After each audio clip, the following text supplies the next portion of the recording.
Do you remember the moment you realized that the world had changed? Let me tell you a quick little story that has nothing and everything to do with the future of our world and how you fit into it. In 1917, the United States faced a huge problem. They were working hard to compete in the industrialized economy, and there was a shortage. Not a shortage of oil or coal or other natural resources, a shortage of people, specifically obedient factory workers. The solution to this economic dilemma? It was an experiment of sorts. It hadn't been done before, until someone thought of it. Mandatory public school.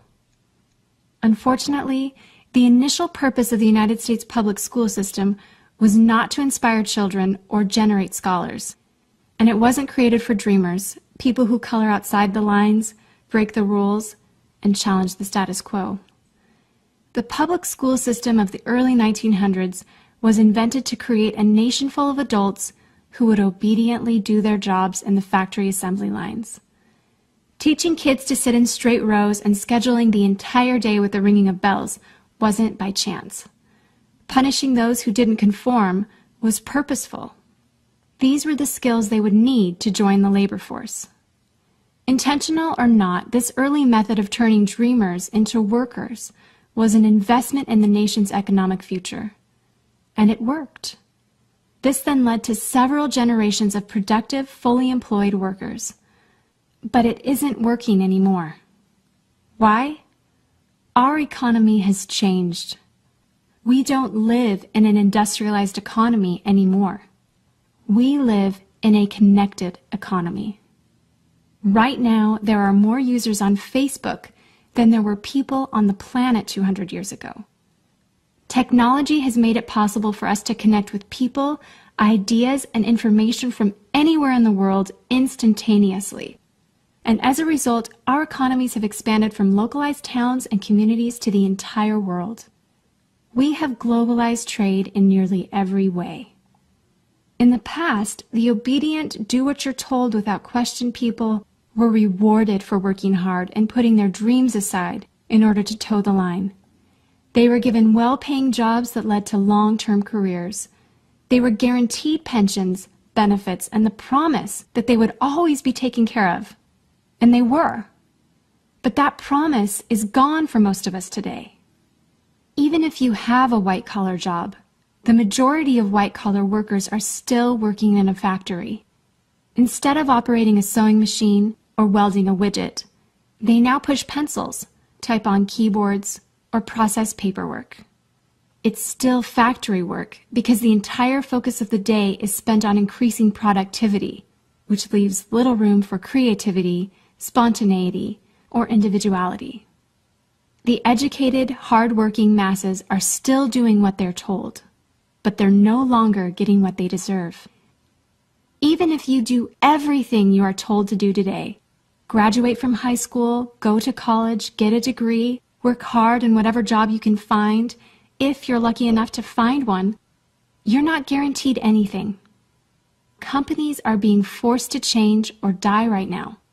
Layoffs happen much more often than job openings appear, and the highest paying jobs are disappearing or heading overseas at an alarming rate. If you have a job where your boss tells you exactly what to do, he or she will always find someone cheaper than you to do it. Did you know that the average length of a job today is about 4.5 years? Contrast that to the 1960s when it was 40 years. The connected economy rewards a different group of people.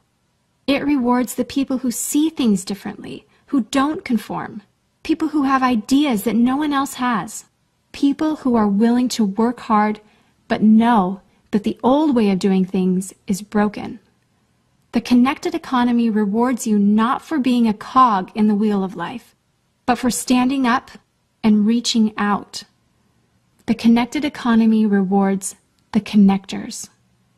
Whether it's connecting a person to a person, a business to a business to a product, or a product to a person, those who learn how to connect are the ones who will survive and excel in the connected economy.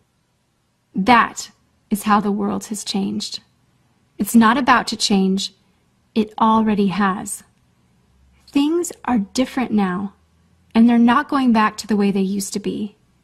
Look at Facebook. What's their product? It's you. Your network, your information, your ideas, they all have value. Does Facebook pay you for the money they make selling your information to advertisers? No. But we still use it because we have an innate desire to connect with people. In fact, neuroscientists have found that we are actually hardwired to connect with each other. Some people know how to leverage this innate ability in today's economy, but most don't. And because they don't know how to do it, most of them are paralyzed with fear, resisting the shift, despite clear indications telling them it's time to change. In 1917, a group of people performed an experiment that forever changed the way that we earned a living.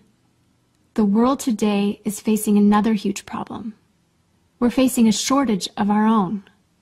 Not a shortage of factory workers or consumers. The world has enough of those. We have a shortage today of dreamers and connectors. And so, we're holding our own little experiment. And you happen to be the subject of it. This 8-minute presentation was specifically designed to seek out and find the connectors around us. Those who recognize that we are on the brink of the next economic revolution, who are ready to thrive in the connected economy, and who are searching for the best way to do it. It's not too late to embrace the change and find a way to make yourself relevant and profitable in our brave new world. And that's why we've invited you here today. We've created something that rewards you for connecting. It pays you for bringing people together behind a cause, product, or idea. If you are passionate about helping people, if you are passionate about changing lives, if you want to position yourself to be a capitalizing force within the connected revolution instead of just a bystander, let's start now. Do you remember the moment you realized that the world had changed? How about the moment you realized you could change with it? Are you ready for the details?